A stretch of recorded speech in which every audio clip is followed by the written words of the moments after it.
The summer of 1995 was supposed to be perfect. 3 friends, endless days of freedom, and a secret spot by the creek. But when something started watching us from the woods, our paradise became a nightmare. What we found that summer changed everything, and some secrets should have stayed buried. The summer of 1995 started like any other. School had just let out, and my friends and I were ready to make the most of our freedom. I was 12 years old, and my best friends Marcus and Tyler were the same age. We lived in a small town in Pennsylvania, the kind of place where everyone knew everyone, and nothing exciting ever happened. We spent most of our days at the creek. It was about a mile from my house, hidden in the woods where most adults never ventured. The water was clear and cold, perfect for swimming on hot days. We had built a small fort nearby using old wooden pallets and scrap metal we had found in Marcus's dad's shed. It was our secret hideout, our kingdom away from parents and responsibilities. Marcus was the brave one. He was always the first to jump off the highest rock into the water or explore the darkest parts of the woods. Tyler was more cautious, but he went along with whatever Marcus suggested. I was somewhere in between. I liked adventure, but I also knew when something felt wrong. One afternoon in late June, we were at the creek as usual. The sun was high and the air was thick with humidity. We had been swimming for hours, and we were lying on the rocks, letting ourselves dry off. "I'm bored," Marcus said suddenly. "We do the same thing every day. Let's explore deeper into the woods." Tyler sat up and looked at him nervously. "My mom said we're not supposed to go too far. She said there are dangerous animals out there." Marcus laughed. "Your mom says everything is dangerous. There's nothing out here but squirrels and birds." I wasn't so sure. I had always felt like something was watching us when we were at the creek. It was a feeling I couldn't shake, like eyes on the back of my neck. But I didn't want to look like a coward in front of my friends. "Come on," Marcus said, standing up. "Let's just go a little bit further. We can mark the trail so we don't get lost." Tyler looked at me, and I shrugged. "All right, but if we don't find anything cool in 20 minutes, we're coming back." Marcus grinned. "Deal." We grabbed our backpacks and started walking deeper into the woods. The trees grew thicker and the sunlight became dim and patchy. The sounds of birds and insects faded, replaced by an eerie silence. Even Marcus seemed a little uneasy, though he tried to hide it. After about 15 minutes, we came across something strange. There was a clearing in the woods, perfectly circular, with no trees or plants growing inside it. The ground was dark and looked scorched, as if there had been a fire. But there was no ash, no burnt wood, nothing that would explain it. "What is this?" Tyler whispered. "I don't know," I said. "Maybe lightning struck here." Marcus walked into the clearing and looked around. "This is weird. Look at the edges. It's like someone cut out this perfect circle." He was right. The line between the clearing and the forest was sharp and unnatural. I felt that uneasy feeling again, stronger this time. "Let's go," I said. "This place gives me the creeps." But before we could leave, Marcus bent down and picked something up from the ground. It was a small, rusted metal box, about the size of a shoebox. It was covered in dirt and had strange symbols carved into the top. "Whoa, check this out," Marcus said, brushing off the dirt. "Don't touch that," Tyler said, his voice shaking. "Put it back." "Relax," Marcus said. "It's just an old box. Let's see what's inside." He tried to open it, but it was locked. He shook it, and we could hear something rattling inside. "We should take it back to the fort and try to open it there," Marcus said. I wanted to tell him to leave it, but part of me was curious too. So we took the box and headed back to our fort by the creek. Back at the fort, Marcus used a rock to break the rusty lock. The box opened with a loud creak, and we all leaned in to see what was inside. There was a stack of old photographs. The paper was yellowed and fragile, and the images were faded, but we could still make out what they showed. The first photo was of a group of people standing in the same clearing we had just found. They were dressed in old-fashioned clothes, like something from the early 1900s. They were all staring at the camera with blank expressions, their eyes dark and hollow. "That's creepy," Tyler said. The next photo was worse. It showed the same people, but they were lying on the ground in the clearing. Their bodies were twisted and unnatural, and their faces were frozen in expressions of terror. My stomach turned. What the hell is this? Marcus flipped through the rest of the photos. They were all similar. Different groups of people, all in the same clearing, all dead or dying. The last photo was the worst. It showed a figure standing in the center of the clearing. It was tall and thin, with long arms and legs that didn't look quite human. Its face was hidden in shadow, but I could see its eyes. They were glowing white, and they seemed to stare directly at whoever was holding the camera. "Put those away," I said, my voice shaking. "We need to get rid of this box." But Marcus was transfixed. "This is insane. What if this is real? What if something actually happened in that clearing?" "Exactly," Tyler said. "That's why we should leave it alone. Let's just bury the box and forget we ever found it." For once, Marcus didn't argue. We took the box and buried it near the creek, far from our fort. We covered it with rocks and dirt, and we swore we would never dig it up again. But that night, I couldn't sleep. I kept seeing those photographs in my mind, especially the one with the glowing eyes. I felt like something was watching me, even in my own room. The next day, we went back to the creek, but none of us wanted to talk about what we had found. We tried to act normal, swimming and joking like always, but the atmosphere had changed. The woods felt darker, more oppressive. That evening, as we were packing up to go home, Tyler pointed toward the tree line. "Do you guys see that?" I looked where he was pointing. There was a figure standing among the trees, about 50 feet away. It was tall and thin, just like the one in the photo. It wasn't moving, just standing there, watching us. "Run," Marcus said. We grabbed our stuff and ran as fast as we could. We didn't stop until we reached my house. My mom asked why we looked so scared, but we didn't tell her. How could we explain what we had seen? That night, I had a nightmare. I was back in the clearing, and the figure from the photo was standing in front of me. It reached out with its long, bony fingers, and I couldn't move. I woke up screaming. The next morning, Marcus called me. "We need to go back," he said. "We need to dig up that box and put it back where we found it." "Are you crazy?" I said. "We should stay as far away from that place as possible." "No," Marcus said. "I think we took something we weren't supposed to. I think it's angry. We have to make it right." I didn't want to go, but I knew he was right. That afternoon, the three of us went back to the creek. We dug up the box and carried it back to the clearing. The clearing looked the same, dark and empty. We placed the box in the center, exactly where Marcus had found it. As we turned to leave, I felt a hand on my shoulder. I spun around, but there was nothing there, just the trees and the oppressive silence. We ran again, and this time we didn't look back. For about a week after that, things seemed to go back to normal. We avoided the clearing, stayed closer to home, and tried to forget what we had seen. But I could tell Marcus was still thinking about it.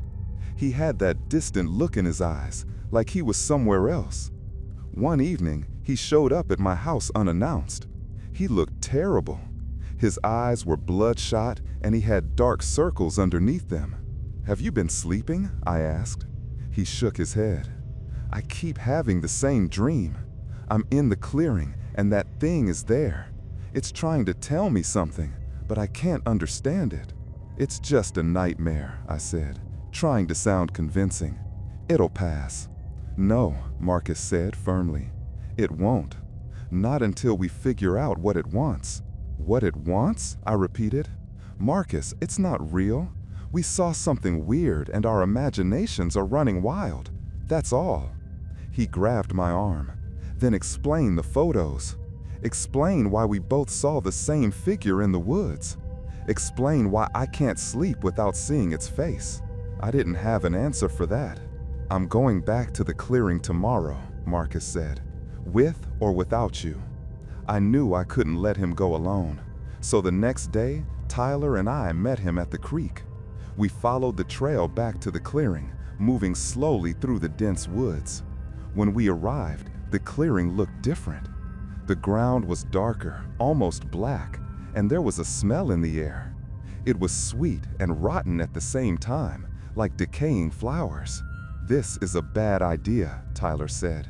"We should leave." But Marcus was already walking into the center of the clearing. He stood there for a moment, looking around. "I know you're here," he called out. "Show yourself."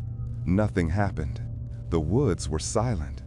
Then, slowly, the temperature dropped. I could see my breath in the air, even though it was the middle of July. The trees around us started to sway, but there was no wind. "Marcus, let's go," I said urgently. But before he could move, the figure appeared. It materialized out of thin air, standing just a few feet away from him. It was even taller than I remembered, at least 7 feet, with impossibly long limbs. Its skin was pale and stretched tight over its bones, and its eyes, those horrible glowing white eyes, were fixed on Marcus. Tyler screamed and ran. I wanted to run too, but I couldn't leave Marcus. The figure reached out toward him, its long fingers almost touching his face. Marcus didn't move. He just stared at it, frozen. "Marcus," I shouted. He blinked and stumbled backward. The figure tilted its head, as if it was studying him. Then it spoke. The voice was deep and hollow, like wind through a cave. "You took what was mine." "We put it back," Marcus stammered. "We brought the box back." "Not the box," the figure said. "You took something else, something you cannot return." I didn't understand what it meant. We had only taken the photos, and we had returned them with the box. Then it hit me. The photos. We had looked at them. We had seen what was in them. And somehow, that was enough. "What do you want?" Marcus asked, his voice barely a whisper. The figure leaned closer. "I want you to remember. I want you to tell others. I want my story to live on." "What story?" I asked. The figure turned its gaze to me, and I felt a wave of cold wash over my body. "I was like you once, curious, foolish. I came to this place seeking power, and I found it. But power demands a price. I gave everything, and now I am bound here, forever watching, forever waiting." "For what?" Marcus asked. "For someone to take my place." The words hung in the air, heavy and final. "We're not taking your place," I said firmly. "We're leaving, and we're never coming back." The figure laughed. It was a terrible sound, like breaking glass. "You cannot leave. You have already seen too much. You are marked now, part of this place, just as I am." "No," Marcus said. "We're leaving." He grabbed my arm and pulled me toward the edge of the clearing. The figure didn't follow, but I could feel its eyes on us as we ran. We found Tyler waiting at the creek. He was crying, his whole body shaking. "What was that thing?" he sobbed. "I don't know," I said, "but we're never going back there, ever." We made a pact that day. We would never speak of what we had seen. We would never go back to the clearing, and we would try to forget it ever happened. But forgetting was impossible. Over the next few weeks, all 3 of us started having the same nightmares. We would see the clearing, the figure, and the photos. Sometimes we would wake up with scratches on our arms or strange marks on our skin that hadn't been there before. Marcus started acting strange. He would disappear for hours at a time, and when he came back, he wouldn't tell us where he had been. He stopped eating, stopped sleeping. He looked like a ghost of himself. One night in late August, I woke up to the sound of someone knocking on my window. I looked outside and saw Marcus standing in my yard. He was soaking wet, even though it hadn't rained. I opened the window. "What are you doing here?" "It won't leave me alone," he said. "Every time I close my eyes, I see it. I hear its voice. It wants me to come back." "Don't," I said. "You can't go back there." "I have to," Marcus said. "It's the only way to make it stop." "Marcus, please," I begged. "Don't do this." But he was already walking away, disappearing into the darkness. I tried to follow him, but by the time I got outside, he was gone. I ran to the creek, then to the clearing, but there was no sign of him. The next morning, Marcus's parents called the police. He was missing. Search parties scoured the woods for days, but they never found him. It was like he had vanished into thin air. Tyler and I knew where he had gone, but we didn't say anything. How could we? Who would believe us? The nightmares stopped after Marcus disappeared. The scratches, the marks, everything went away. It was like the figure had gotten what it wanted. Tyler moved away a few months later. His family relocated to another state, and we lost touch. I stayed in town, but I never went back to the woods. I couldn't. It's been 30 years since that summer. I'm married now, with kids of my own. I've built a good life, but I've never forgotten what happened. Sometimes, late at night, I'll wake up and look out my window, and I swear, just for a second, I can see a tall, thin figure standing at the edge of my yard, watching me with those glowing white eyes. I know it's still there, in the woods, in that clearing, waiting for the next group of curious kids to stumble upon it, waiting for the next person to take its place. And I know that Marcus is still there too, trapped just like it was, forever watching, forever waiting. I've thought about going back, about trying to find him, about trying to make things right. But I know it's too late. Some doors, once opened, can never be closed. So I stay away. I keep my kids away, and I live with the guilt, knowing that I let my best friend walk into that darkness alone. The summer of 1995 was supposed to be the best summer of my life. Instead, it became the summer I lost everything. And somewhere, deep in those woods, that thing is still waiting, still watching, still hungry. Your neighbor died 6 months ago, but you can still hear her screaming through the walls. You think it's a tragic echo of the past, until one night, a new voice whispers back from the darkness, and it's not hers. I haven't slept properly in half a year, not since the night they carried Mrs. Ellery's body out of her apartment in a zipped black bag. She lived alone. She was quiet. Sometimes she baked too much bread and left warm slices at my door. But sometimes, late at night, she screamed. Everyone in the building got used to it. Her night terrors, the doctors called them. But the night she died, the screaming stopped for exactly 6 days. On the 7th night, At 2:14 a.m., I heard it again. A raw, ripping, throat-shredding scream tore me from my sleep. "Help! Please, help me!" I bolted upright. My room was dark. But the screaming, I knew that voice. It came from the wall I shared with her bedroom. Her empty bedroom. I pressed my ear to the drywall. "Someone, please, I can't see. It's so dark." My blood ran cold. "Mrs. Ellery?" I whispered, instantly hating myself for it. The voice didn't acknowledge me. It just kept begging, sobbing, wailing. Then, as suddenly as it began, it stopped, cut off, like someone had hit mute.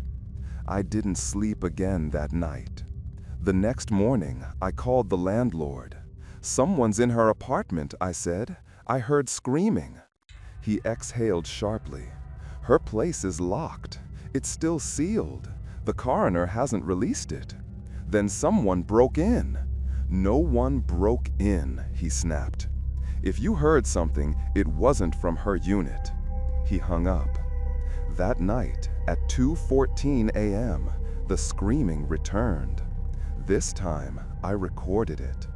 I heard every second of it, but when I played it back in the morning, there was nothing, not even a whisper.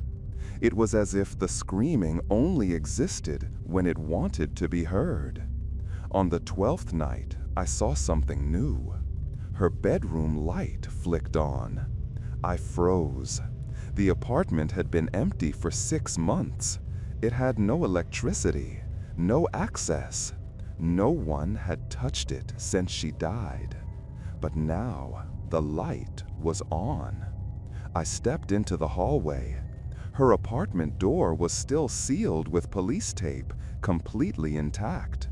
Suddenly, the screaming burst out again, so loud it vibrated the hallway wall.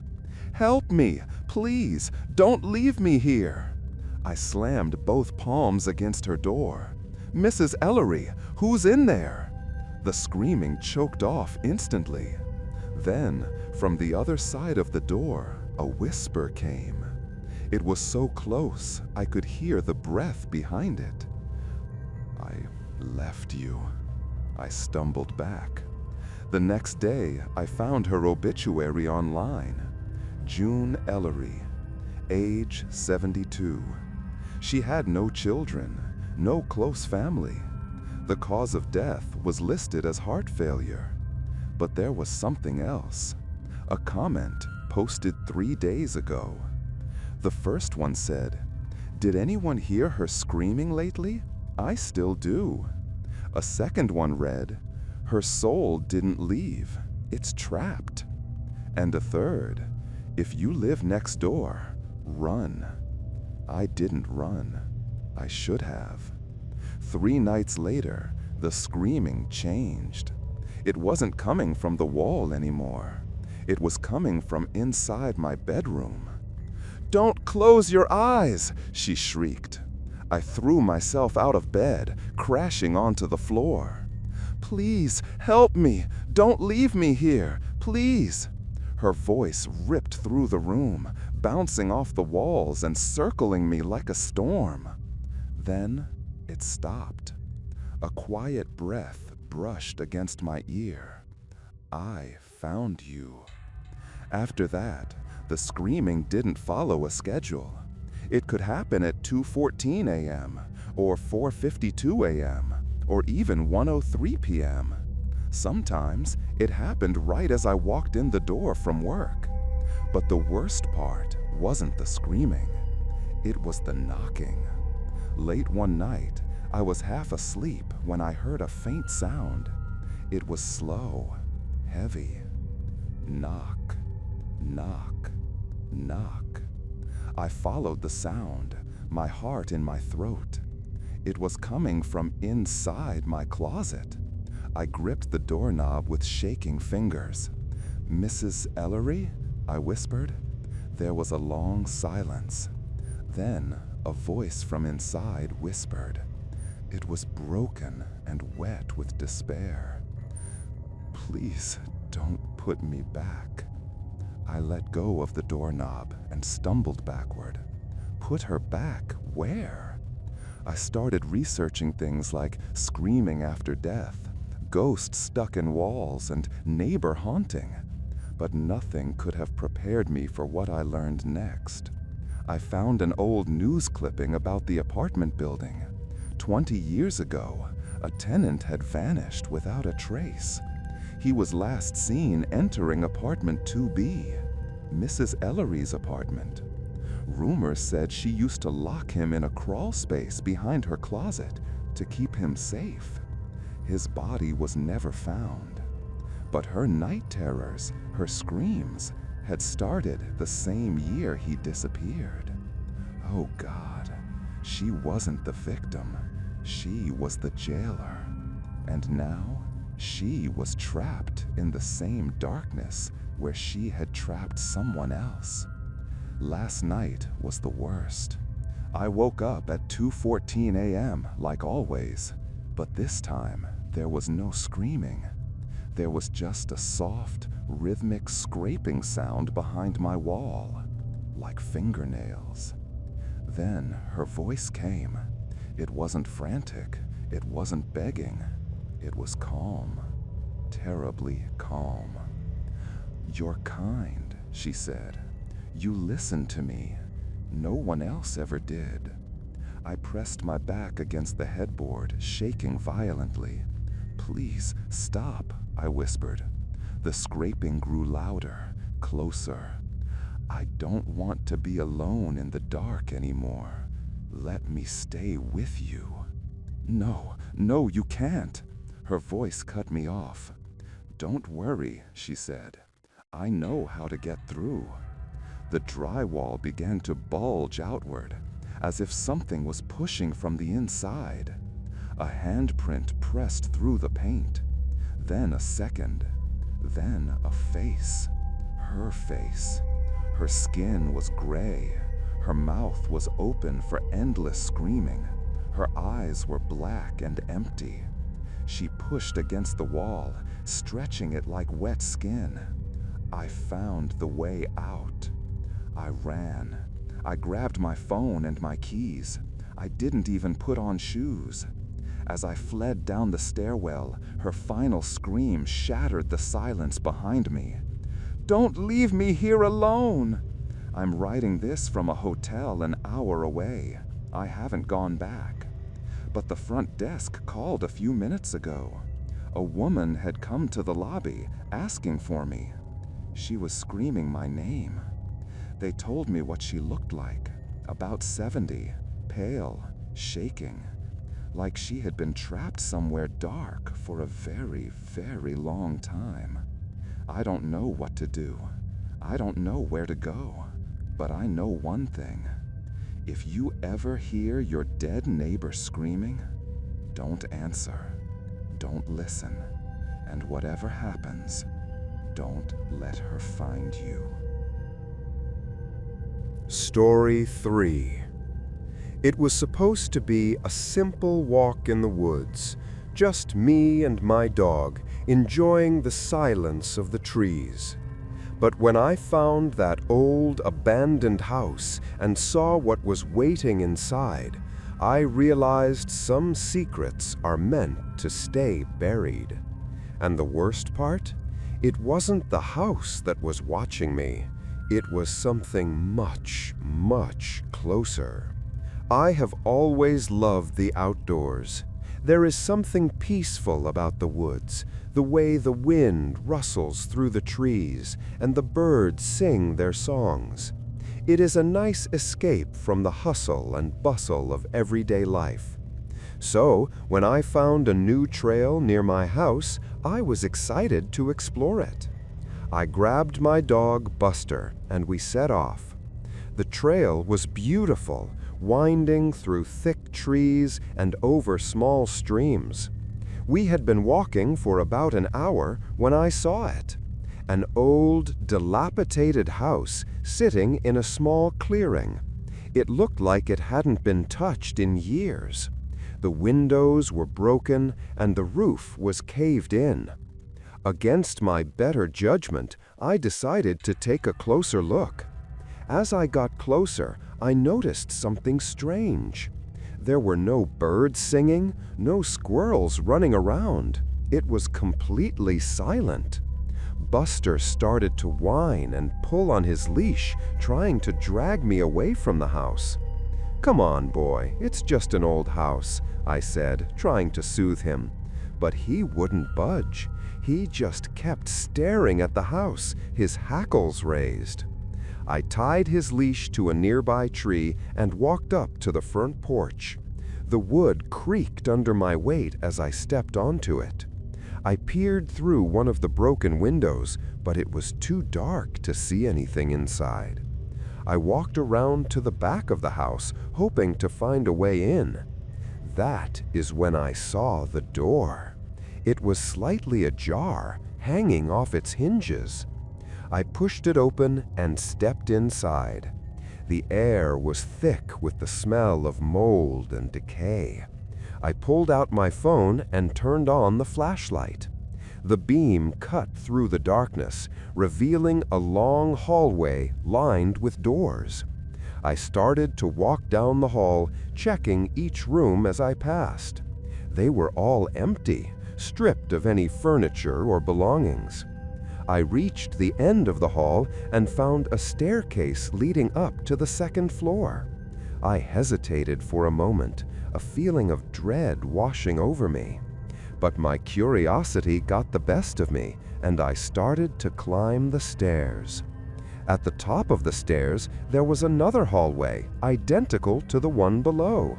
I started to check the rooms again, but this time I found something. In the last room on the left, there was a single chair sitting in the middle of the floor. It was facing the window, which looked out over the backyard. I walked over to the chair and saw something carved into the armrest. I shined my light on it and read the words, "He is watching." A chill ran down my spine. I spun around, shining my light into the corners of the room. There was no one there. I quickly left the room and headed back down the stairs. I just wanted to get Buster and get out of there. But when I got back outside, Buster was gone. His leash was still tied to the tree, but the collar was empty. "Buster! Buster!" I called out, but there was no answer. I started to panic. I ran around the house calling his name, but he was nowhere to be found.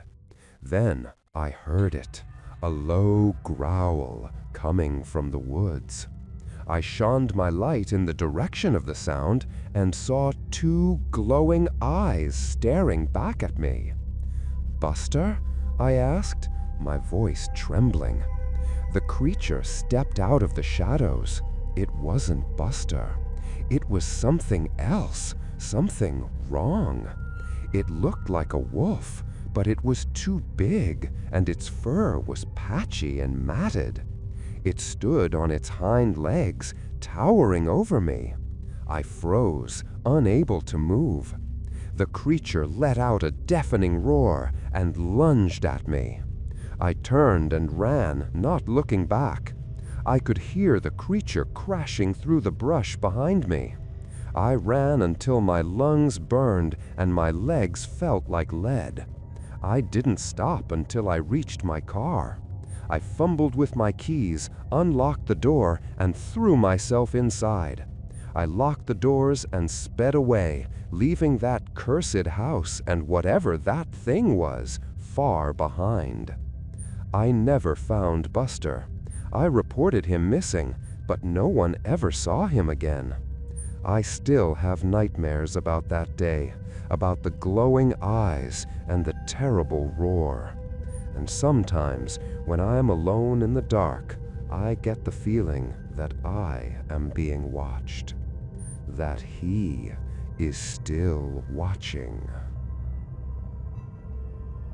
Story 4.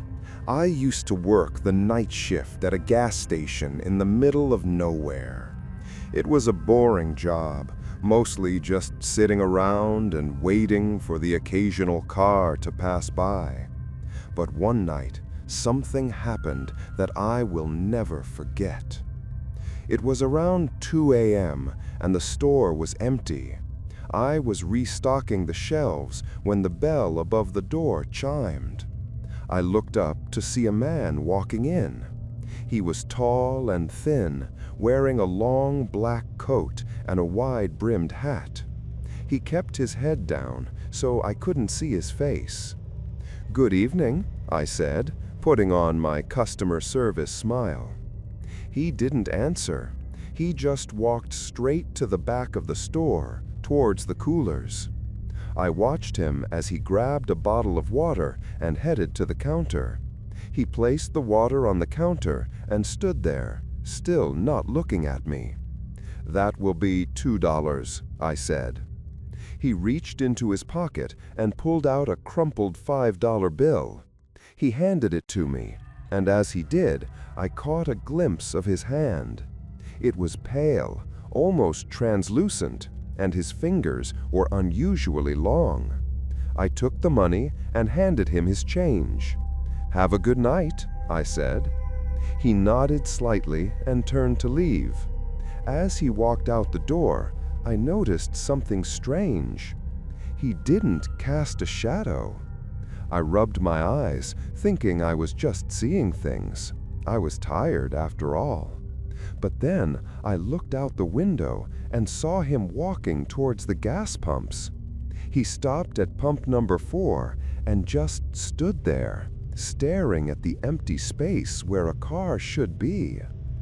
I watched him for a few minutes, getting more and more creeped out. Finally, I decided to call the cops. I picked up the phone and started to dial. But then the lights went out. The entire store was plunged into darkness. I froze, the phone still in my hand. I could hear the hum of the refrigerators die down, leaving an eerie silence. Then I heard the bell chime again. The door had opened. "Hello?" I called out, my voice shaking. "Is anyone there?" There was no answer, just the sound of slow, heavy footsteps coming towards the counter. I fumbled for the flashlight I kept under the register. I turned it on and shone it into the darkness. The man was standing right in front of me, on the other side of the counter. He had taken off his hat, revealing a face that I will never forget. He had no eyes, just empty black sockets. His mouth was sewn shut with thick black thread. I screamed and dropped the flashlight. It rolled across the floor, the beam spinning wildly. I scrambled back, tripping over a box of chips. I crawled into the office and locked the door behind me. I huddled in the corner, listening to the footsteps pacing back and forth outside the door. I don't know how long I stayed there. It felt like hours. Eventually, the sun started to rise and the footsteps stopped. I waited until the store was fully lit by the morning sun before I dared to come out. The store was empty. The man was gone. I quit my job that day and never went back. I moved to a different city, hoping to leave the memory behind. But sometimes, late at night, I can still hear the sound of those slow, heavy footsteps. And I know that somewhere out there in the dark, he is still walking. Story 5. I live on the 14th floor of an apartment building. I never worry about people looking in my windows. It's impossible. Or at least, that is what I thought until last night when I heard a tap on the glass that changed everything. I have lived in my apartment for 3 years. It is a nice place, high up on the 14th floor. One of the best things about it is the privacy. I never have to close my blinds because there is no one around to see in. I am high above the streetlights and the noise of the city. Last night, I was sitting on my couch reading a book. It was late, around midnight. The apartment was quiet, the only sound coming from the hum of the refrigerator. Suddenly, I heard a noise. It was a sharp tap, tap coming from the window. I froze. I looked over at the window, but all I could see was the reflection of my living room. I told myself it was just a bird, or maybe the wind. But then it happened again. Tap, tap, louder this time. I put my book down and walked slowly toward the window. My heart was pounding in my chest. I pressed my face against the glass, trying to see out into the darkness. And then I saw it. A face. It was pale and gaunt, with sunken eyes and a wide, unnatural smile. It was pressed right up against the glass, staring directly at me. I screamed and stumbled back, falling onto the floor. The face didn't move. It just kept smiling, its eyes locked on mine. I scrambled to the phone. I dialed 911, my hands shaking so bad I could barely hit the buttons. "There is someone at my window," I yelled at the operator. "I'm on the 14th floor." By the time the police arrived, the face was gone. They checked the window, but there was no sign of anyone. No fingerprints, no marks on the glass. They told me I must have been imagining things, that it was just a reflection or a trick of the light. But I know what I saw. I know that face was real. And the scariest part wasn't the face itself. It was the condensation, the breath marks on the inside. Story 6. They say the woods are quiet at night. They are lying. The woods are never quiet. And if you listen closely, you might hear something that sounds like your name, whispered by a voice that isn't human. My friends and I decided to go camping for the weekend. We found a secluded spot miles away from the nearest town. We set up our tents, built a fire, and spent the evening telling stories and laughing. It was the perfect getaway. As the night went on, the fire started to die down. We decided to call it a night and head to our tents. I shared a tent with my best friend, Mark. We crawled into our sleeping bags and drifted off to sleep. I woke up a few hours later. I didn't know what had woken me, but I had a strange feeling that something was wrong. I lay there in the dark, listening. That is when I heard it. A voice calling my name. David. David. It was a whisper coming from right outside the tent. I froze. "Mark?" I whispered. "Is that you?" Mark was fast asleep next to me, snoring softly. The voice came again. "David, come out." It sounded like my mother, but my mother was hundreds of miles away. I knew it couldn't be her. I reached over and shook Mark awake. "Mark, wake up. There is someone outside." Mark groaned and sat up. "What? What are you talking about?"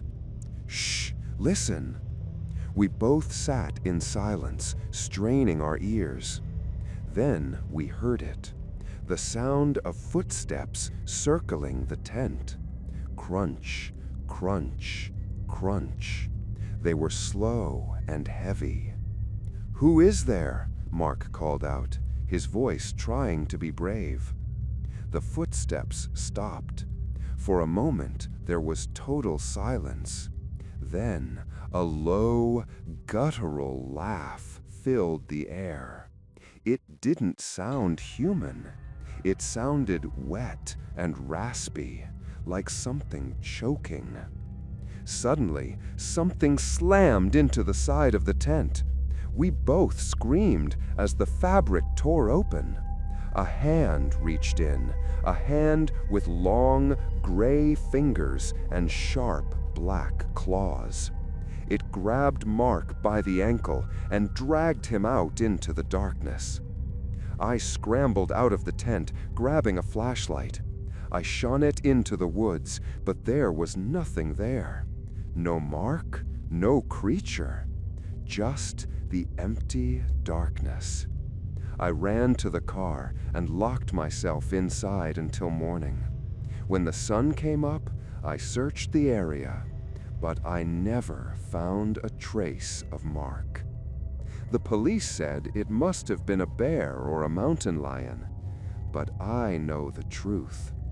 Bears don't laugh, and they certainly don't call you by your name. Story 7. I bought the old radio at a garage sale for $5. I thought it was a steal, but when I turned it on late one night, I realized that some things are cheap for a reason, and the price I paid was far more than $5. I have always liked collecting antiques, so when I saw an old wooden radio at a garage sale, I knew I had to have it. It was beautiful, with intricate carvings and a polished finish. The old man selling it looked relieved when I handed him the money. "It's all yours," he said, almost too quickly. I took it home and set it up in my bedroom. I plugged it in, not expecting it to work, but the dial lit up with a warm yellow glow. I turned the knob, scanning through the static. To my surprise, I found a station playing old 1940s music. It was charming. I left it playing as I got ready for bed. That night, I woke up to the sound of static. The music had stopped. I rolled over to turn the radio off, but the knob wouldn't move. It was stuck. I pulled the plug from the wall, but the static continued. It was getting louder, filling the room with a harsh white noise. Then the static cut out. A voice came through the speaker. It was a man's voice, deep and distorted. 7 days, the voice said. 7 days until they come. I stared at the radio, terrified. It was unplugged. It shouldn't be making any sound. I grabbed it and threw it into the closet, slamming the door shut. I tried to go back to sleep, telling myself it was just a dream. The next night, it happened again. I woke up to the sound of the voice. 6 days, it said. 6 days until they come. I tried to get rid of the radio. I threw it in the trash, but the next morning, it was back on my dresser. I smashed it with a hammer, but when I came home from work, it was sitting there, perfectly whole, without a scratch. The countdown continued. 5 days, 4 days, 3 days. I stopped sleeping. I stopped eating. I was trapped in a nightmare I couldn't escape. Last night was the final night. 1 day, the voice whispered. They are here. And then, silence. I am sitting in my room now, staring at the door. The radio is silent, but I can hear them. I can hear the scratching in the walls. I can hear the floorboards creaking in the hallway. They are coming for me, and there is nowhere left to run. Story 8. We found the doll in the attic of our new house. It was beautiful, in a creepy sort of way, with porcelain skin and eyes that seemed to follow you. My daughter loved it instantly. I thought it was harmless, until I heard the small plastic footsteps pacing in the hallway at night. When we moved into the old Victorian house on Elm Street, my daughter, Lily, was thrilled to explore. She spent hours running through the empty rooms, her laughter echoing off the walls. But her favorite discovery was in the attic. Tucked away in a dusty corner, sitting on an old rocking chair, was a porcelain doll. It was incredibly lifelike, with curly blonde hair and a dress made of blue velvet. Lily fell in love with it immediately. "Can I keep her, Mommy?" she begged. "Please?" I didn't see the harm in it, so I cleaned the doll up and let her take it to her room. That night, I tucked Lily into bed, placing the doll on the nightstand next to her. "Good night, sweetie," I said, kissing her forehead. "Good night, Mommy," she replied, hugging the doll tight. Around 3 a.m., I woke up to a strange sound. It sounded like tiny footsteps running back and forth in the hallway. I sat up, listening. Pitter-patter, pitter-patter. I got out of bed and opened my door. The hallway was empty. I walked down to Lily's room and peeked inside. She was fast asleep, but the doll was gone from the nightstand.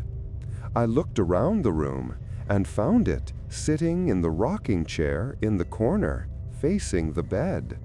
I frowned. Lily must have moved it before she fell asleep. I picked up the doll and put it back on the nightstand. As I did, I could have sworn I felt a faint warmth radiating from its porcelain skin. The next night, it happened again. The footsteps in the hall. This time, when I went to check, the doll was at the foot of Lily's bed. Its glass eyes seemed to be staring right at me. I felt a chill run down my spine.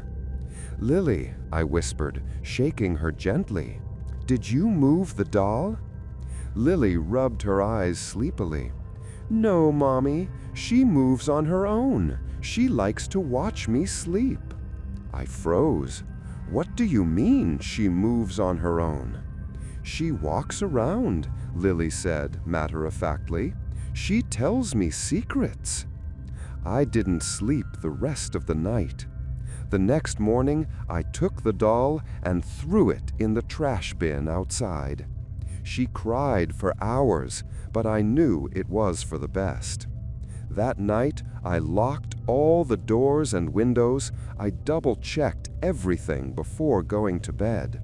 But just as I was drifting off, I heard it. The pitter-patter of tiny feet. But this time, it wasn't in the hallway. It was in my room. I turned on the lamp, and there, standing at the foot of my bed, was the doll. Its dress was stained with dirt from the trash bin, and in its small porcelain hand, it held a kitchen knife. "You shouldn't have thrown me away," a high-pitched voice giggled. And then the light bulb shattered. Story 9. It was a dark and stormy night, the kind where the rain lashes against the windshield like it's trying to break in. I saw her standing on the side of the road, soaked to the bone in a white dress. I stopped to help, thinking I was being a good Samaritan. I didn't know I was picking up a passenger who had already reached her final destination. I was driving home from a late shift at the hospital. The rain was coming down in sheets, making it hard to see more than a few feet in front of the car. The road was deserted, a long stretch of asphalt winding through the woods. Suddenly, my headlights caught a figure standing on the shoulder. It was a young woman, wearing a white dress that was completely soaked. She was shivering, her arms wrapped around herself. I couldn't just leave her there. I pulled over and unlocked the passenger door. She opened it and slid inside, bringing the smell of rain and wet earth with her. "Thank you," she whispered, her voice trembling. I didn't think anyone would stop." "Where are you headed?" I asked, turning up the heater. "Just down the road," she said, pointing ahead. "About 5 miles. There is a white house with a blue porch." I nodded and pulled back onto the road. We drove in silence for a while. I tried to make conversation, asking her name, but she just stared out the window, watching the trees pass by. She looked incredibly sad, her pale face illuminated by the dashboard lights. When we reached the spot she had described, I saw the house. It was exactly as she said, white with a blue porch. But the lights were all off, and it looked like no one had lived there for years. "Is this it?" I asked, turning to look at her. But the passenger seat was empty. I slammed on the brakes, my heart racing. I looked in the back seat, but there was no one there. The door was still locked. She had simply vanished. Confused and terrified, I got out of the car and walked up to the house. I knocked on the door. After a few moments, an elderly woman answered. She looked tired, her eyes red from crying. "I'm so sorry to disturb you," I stammered, "but I picked up a girl down the road. She said she lived here. She was wearing a white dress." The woman's face crumbled. "That was my daughter," she said, tears welling up in her eyes. "She died in a car accident on this road 10 years ago tonight. She was on her way home to try on her wedding dress." I stood there, stunned, the rain soaking through my clothes.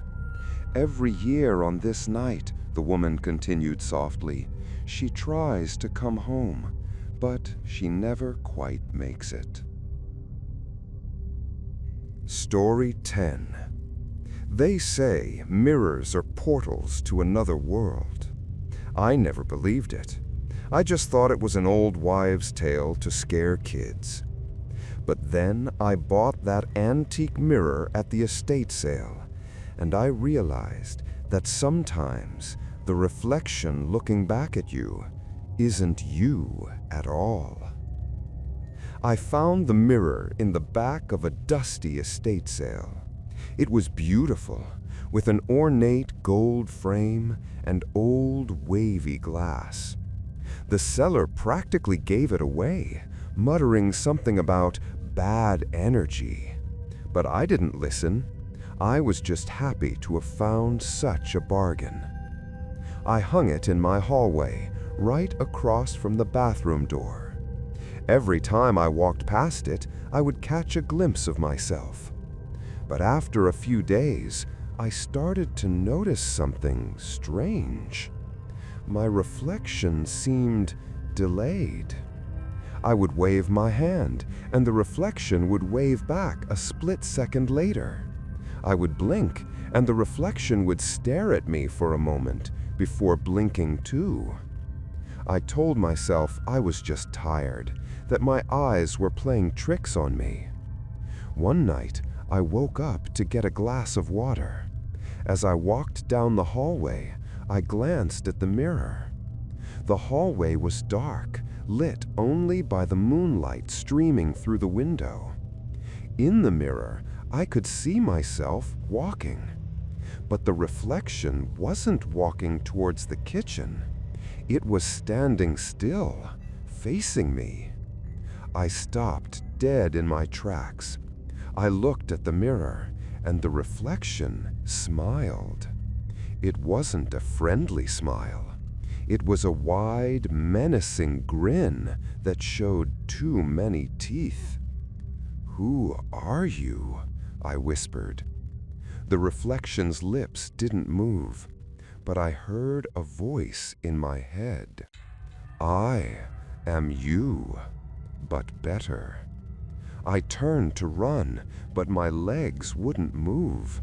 I was frozen in place. In the mirror, the reflection started to step forward. It reached out a hand, pressing it against the glass. I watched in horror as the glass began to ripple like water. The hand came through the mirror. It was cold and clammy as it grabbed my arm. I tried to scream, but no sound came out. The reflection pulled, dragging me towards the glass. I fought with everything I had, but it was too strong. As I was pulled into the mirror, I saw my own living room from the other side. I saw the reflection step out into the hallway, fully solid now. It turned to look at me, trapped behind the glass. "Thanks for the trade," it said. And then it walked away, leaving me alone in the dark, cold world behind the glass. Now I spend my days watching my life from the other side. I watch him live my life, talk to my friends, sleep in my bed. And every time he walks past the mirror, he winks at me.